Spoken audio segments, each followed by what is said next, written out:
Hello friends, आज जो हम पढ़ने जा रहे हैं उस रिएक्शन का नाम है कोरीफुस रिएक्शन।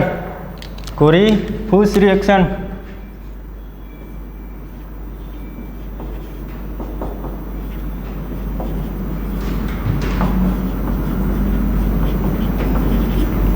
कोरीफुस रिएक्शन कैसे पता चलेगा? एग्जाम में आ गई तो क्या कोरीफुस रिएक्शन है। कोई भी रिएक्शन हो आपको सोल्व करनी है तो उसका आइडेंटिफिकेशन आपको पता होना चाहिए। तो इस रिएक्शन का आइडेंटिफिकेशन क्या है?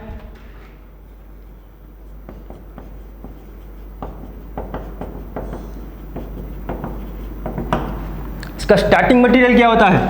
स्टार्टिंग मटेरियल होता है एल्डिहाइड। रिएजेंट क्या होता है भाई? CH4 with PPH3 first step में दिया होता है। सेकंड स्टेप में आपको दिया होता है strong base, 2 equivalent strong base.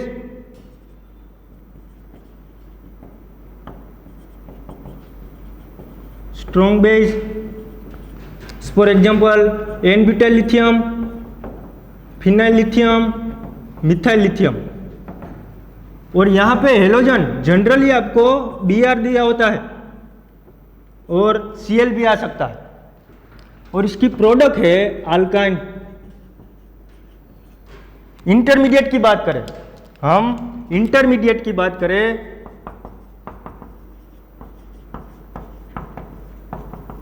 तो इसमें इंटरमीडिएट बनता है कार्बन आयन।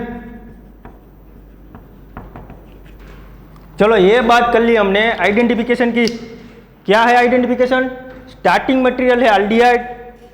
रिएजेंट क्या दिया होता है आपको? CH4 PPH3 where halogen X halogen है। क्या आता है? Br और Cl। सेकंड स्टेप में दिया होता है 2 equivalent strong base. Strong base में क्या आता है भाई? N butyl lithium, phenyl lithium, methyl lithium. और इसकी प्रोडक्ट है अल्काइन। खास इंटरमीडिएट है कार्बन आयन। चलो देखते हैं रिएक्शन।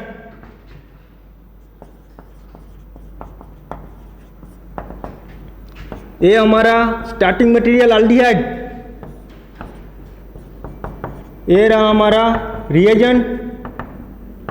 फर्स्ट स्टेप में CH4 PPH3, सेकंड स्टेप में 2 इक्विवेलेंट N-ब्यूटाइल लिथियम से क्या बनेगा? R C≡C-। और थर्ड स्टेप में आपको दिया होता है कोई भी इलेक्ट्रोफाइल, इससे R C≡C कोई भी इलेक्ट्रोफाइल लग जाएगी और ये आपका बन गया अल्काइन। देखो मैकेनिज्म।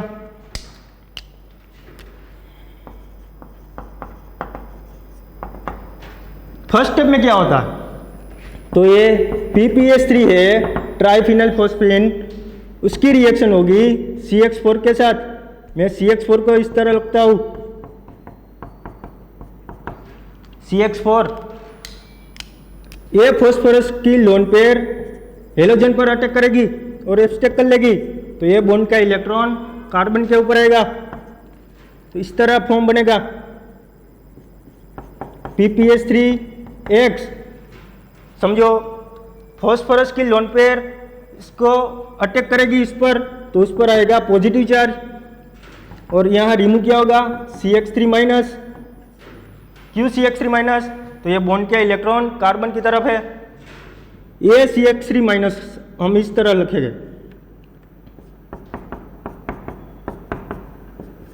जैसा ही कार्बन पे नेगेटिव चार्ज आएगा, कोई भी एक हेलोजन अपना इलेक्ट्रॉन लेके रिमूव हो जाएगा X- और जनरेट होगा डाइहेलो कार्बिन। डाइहेलो कार्बिन। अगर आपको हेलोजन में ब्रोमीन दिया है तो यहाँ पे डाइब्रोमोकार्बिन है। अगर आपको हेलोजन में क्लोरीन दिया है तो यहाँ पे डाइक्लोरोकार्बिन है। नेक्स्ट स्टेप में समझो,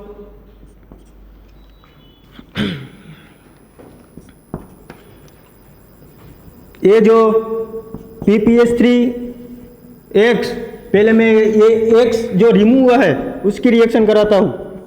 X- plus X PPH3 plus ये X- इस हैलोजन को एब्स्ट्रैक्ट कर लेगा, और फॉस्फोरस के ऊपर पॉजिटिव चार्ज है तो वो स्टेबल होने के लिए इस बॉन्ड के इलेक्ट्रॉन अपनी तरफ खींच लेंगे। तो कुछ इस तरह का फॉर्म आएगा, X2 प्लस PPS3, ये स्टेबल हो गया। नेक्स्ट स्टेप में बात आएगी कार्बन की। तो देखो PPS3 प्लस CH2 डाइहेलो कार्बिन। अब ये फॉस्फोरस की लोन पेयर कार्बिन पर अटैक करेगी, फॉस्फोरस की लोन पेयर कार्बिन पर अटैक करेगी, तो कुछ इस तरह का फॉर्म आएगा, PPS3 CH2। इसने अपना इलेक्ट्रॉन डोनेट किया तो वो बन गया इलेक्ट्रॉन डेफिशिएंट, मीन्स उसके ऊपर पॉजिटिव चार्ज। इसने एब्स्ट्रैक्ट किया तो उस पर आएगा नेगेटिव चार्ज। ये जो फॉर्म बना उसे हम क्या बोलते हैं, फॉस्फोरस लाइट, फॉस्फोरस लाइट। और फॉस्फोरस लाइट किस रिएक्शन में आता है, विटिक रिएक्शन में, तो इसे विटिक रिएजेंट भी बोल सकते हैं। ये बात समझो, लाइट किसे बोलते हैं, लाइट किसे बोलते हैं, positive charge heteroatom directly attach with negative charge carbon atom, positive charge heteroatom directly attach with negative charge carbon atom.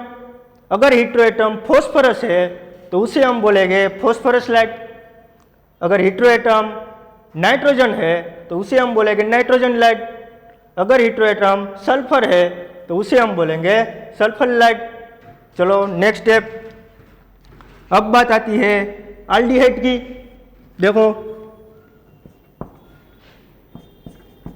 Aldehyde को मैं इस तरह लिखता हूं, उसकी रिएक्शन होती है फॉस्फोरस लाइट से, phosphorus light CH2 minus PPS3 plus.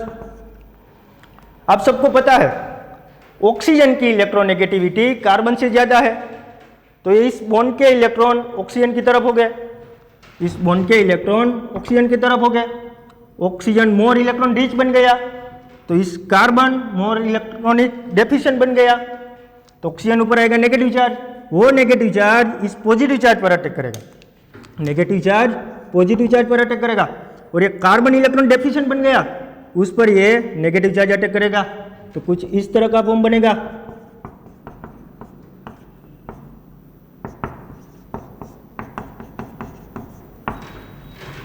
कुछ इस तरह का फॉर्म बनेगा। ये फॉर्म विटिक रिएक्शन में भी बनता है, जिसे हम साइक्लोऑक्सा फॉस्फेटेट रिंग बोलते हैं, साइक्लोऑक्सा फॉस्फेटेट रिंग। अब देखो कुछ इस तरह से बॉन्ड ब्रेक हो गए, ऑक्सीजन को हमें PPS3 के साथ रिमूव करना है, रिमूव होगा O डबल बॉन्ड PPS3, और जनरेट क्या होगा RCH डबल बॉन्ड CH2, ये जनरेट होगा। ये बात की हमने first step, only one step की रिएक्शन हुई है, अभी सेकंड स्टेप और ये थर्ड स्टेप तो बाकी है। चलो देखते हैं।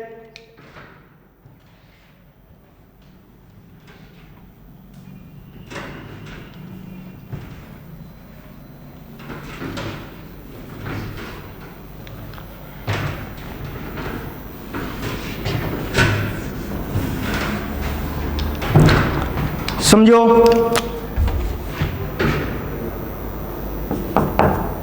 RCH double bond CH2। अब हमारे पास है स्ट्रॉन्ग बेस, पहले हम फर्स्ट इक्विवेलेंट यूज करेंगे n-ब्यूटाइल लिथियम। स्ट्रॉन्ग बेस का काम क्या होता है, तो वो प्रोटॉन एब्स्ट्रैक्ट करते हैं, बेस का काम होता है प्रोटॉन एब्स्ट्रैक्ट करने का। तो ये प्रोटॉन है वो मोर एसिडिक प्रोटॉन है, क्यों, क्योंकि इसकी इलेक्ट्रॉन विड्रॉइंग इफेक्ट लगी, तो वो प्रोटॉन एब्स्ट्रैक्ट हो जाएगा। मैं इसे इस तरह लिखता हूं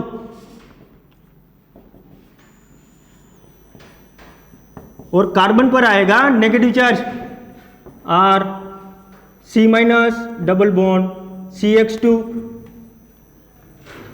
X2 को मैं इस तरह लिखता हूं। अब देखो नेगेटिव चार्ज कोई भी एक हेलोजन को रिमूव करेगा, और बनेगा R≡CH, कुछ इस तरह का फॉर्म बनेगा। और यहाँ से कोई भी एक हेलोजन रिमूव हो गया।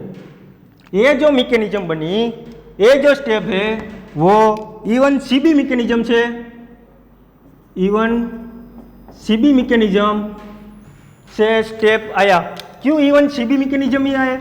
E1 रिएक्शन क्यों ना आए? क्यों E2 रिएक्शन नहीं आई? तो E1CB की कंडीशन है, एक तो बेड लिविंग ग्रुप होना चाहिए। क्या होना चाहिए? Bed leaving group. और कार्बन आयन इंटरमीडिएट बनना चाहिए। यहाँ पे ये बेड लिविंग ग्रुप है, कैसे पता चलेगा? तो समझो,